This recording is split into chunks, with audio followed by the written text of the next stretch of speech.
The Sticky Bomb Launcher stands out as one of the most unique and versatile weapons of any first person shooter. And it's no surprise that even after hundreds of hours of practice, there will always be more to squeeze out of it. Well used stickies allow a demo man the best area denial and potential damage out of any class, whether you're sinking them as a prediction, carpeting them for area denial, or setting up traps to get kills or denied doorways. While there's any number of ways you'll use stickies over the course of a game, today I'd like to focus in on pick traps, or simply sticky traps that are intended to get a surprise kill on the enemies, and hopefully shed some light on how to make them more effective. Generally, when talking about pick traps, players will talk about specific spots that are good places for traps, and while those are effective, I prefer to think about pick traps less as a set of spots to choose from, and more as a general theory with different factors at play. I think making this distinction helps explain why some of the classic traps are good, when certain traps are more effective over others, or even use new ones when an opportunity arises in-game. The first and most obvious factor is visibility. If you want to get a kill with a trap, it's going to be a lot easier if your opponents can't see it. But there are multiple ways that you can make your stickies less visible. The first way is with clipping. Many maps have some props or objects without any clipping, and every map has health and ammo packs, which make for great little pockets to store stickies.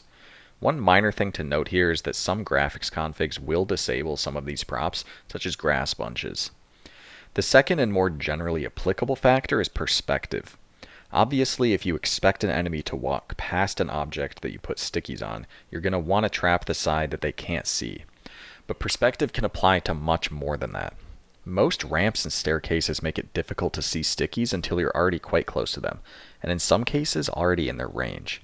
Perspective-based traps really only work in one direction, which is where we get to the next factor. Moving on to enemy movement. To the surprise of nobody, you're going to get more picks with traps that enemies walk by, so being able to predict enemy movement will give you more chances to get kills. Beyond this though, recognizing in general how teams like to advance into points or rotate around the map gives you more opportunities to exploit that movement. If you can notice particular habits of specific teams even, then you can set up very specific traps that they won't expect, and see a lot more success. Speaking of expectations, that's the next factor. No matter how good a trap is in any number of principles, if the enemy expects it to be there, then it's not going to work.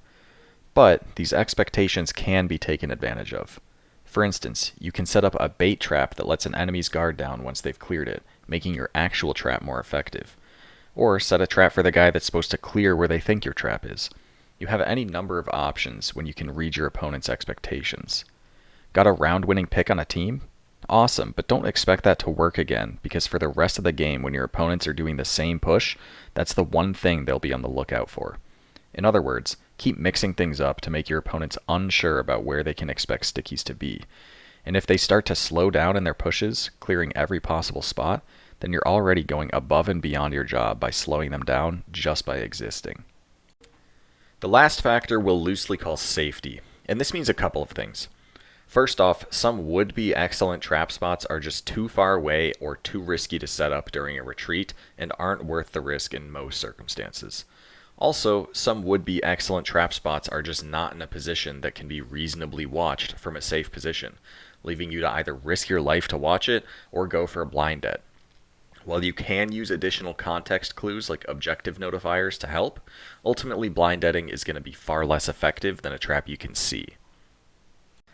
Something you've probably noticed in these examples is that they make use of most, if not all, the factors, and that's no mistake. All these aspects of what makes pick traps good intertwine and rely on each other, and a lot of it comes down to predicting your opponent's moves, positioning, and vision. Before closing out, however, there are some mistakes or misconceptions that should get addressed. First of all, pick traps are rather niche and not what you're going to be using your stickies for a majority of the time.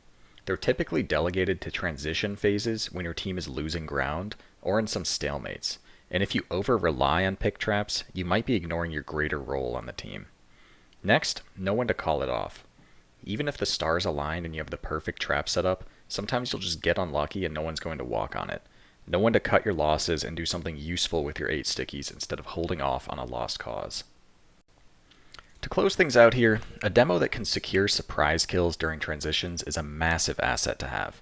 and it's an aspect of demo that can get overlooked.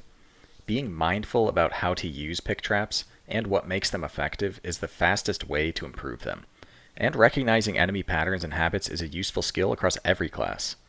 Finally, while pick traps might fit into a smaller niche of Demo Man, they're the best creative expression demo players have and reward thinking ahead, strategy, and creativity more than anything else the class can do. Hopefully this served to reorient how you think about sticky traps, and hopefully it was helpful. Thanks for watching, and have a good one.